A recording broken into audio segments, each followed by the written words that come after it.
நான் இஞ்சி பூண்டு சோம்பு 3 பேஸ்ட்டும் ப்ளஸ் குழம்பு மிளகாத்தூள். இது மசாலா அரைக்கிறதுக்கு தேங்காய் மிளகு சீரகம் உடச்ச கடலை, முந்திரிலாம் சேர்க்கல. தேங்காய் மிளகு சீரகம் உடச்ச கடலை 3த்தையும் அரைக்கிறதுக்காக எடுத்து வச்சுருக்கேன்.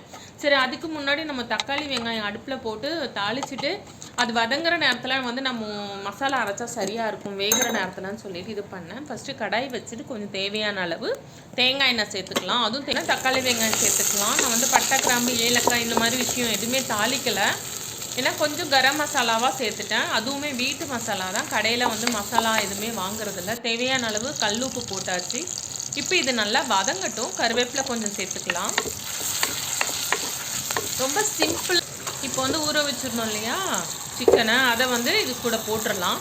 போட்டுட்டு நம்ம வந்து கொஞ்சமாக தண்ணி சேர்த்து மூடி வச்சிடலாம். இது வெந்துக்கிட்டு இருக்க நேரத்தில் நம்ம வந்து மசாலா அம்மியில் அரைச்சிடலாம்ப்பா. தேவையான நல்லா இப்போ கழுவிட்டு நம்ம வந்து அரைச்சிடலாம் சாமானை.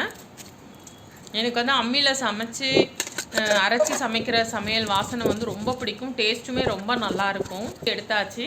இஞ்சி பூண்டு சோம்பு பேஸ்ட் அது தனி, தேங்காய் மிளகு சீரகம் இது தனி. இது ரெண்டும் சேரும்போது டேஸ்ட் ரொம்ப நல்லாயிருக்கும். இப்போ வந்து அம்மியை எல்லாம் வலிச்சுட்டு கழுவுன தண்ணியும் எடுத்து வச்சுக்கலாம் குழம்புல சேர்க்குறதுக்காக. குழம்புல இருந்தால் குழம்பு கிளுகிளுன்னு ஒரு மாதிரி இருக்கும். இப்படி அரைச்சிங்கன்னா குழம்பு இன்னுமே நல்லாயிருக்கும்.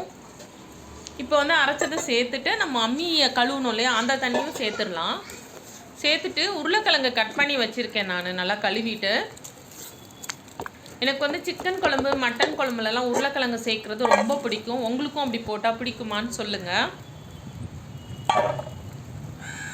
இப்போ வந்து இந்த கழுவி எடுத்த உருளைக்கிழங்கு வந்து குழம்புல சேர்த்துடலாம். சிக்கன் வேகிறதுக்கும் அது வேகிறதுக்கும் சரியாக இருக்கும். தூவி இறக்கிடலாம். அவ்வளோதான்.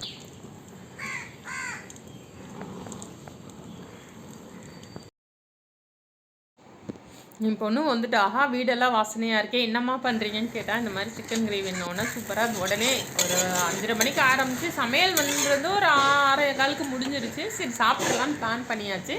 சூப்பராக விறகடுப்புலேயே கல் தோசை ஊற்றி சூப்பராக சிக்கன் குழம்பு வச்சு சாப்பிட்டாச்சு. நீங்களும் எப்பயாவது உங்கள் வீட்டில் வந்து இந்த மாதிரி அடுப்பு வச்சு சமைக்கிற மாதிரி ஒரு சூழ்நிலை இருந்தால் கண்டிப்பாக ட்ரை பண்ணி பாருங்கப்பா. எல்லாராலையும் செய்ய முடியாது.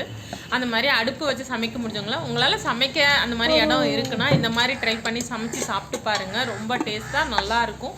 எல்லோரும் அவங்க உட்காந்து சாப்பிடும்போது இன்னுமே ஹாப்பியாக இருக்கும்ப்பா. அவ்வளோதான்ப்பா. இந்த வீடியோ உங்களுக்கு பிடிச்சிருந்தா லைக் பண்ணுங்கள், ஷேர் பண்ணுங்கள், கமெண்ட் பண்ணுங்கள், சப்ஸ்கிரைப் பண்ணுங்கள்.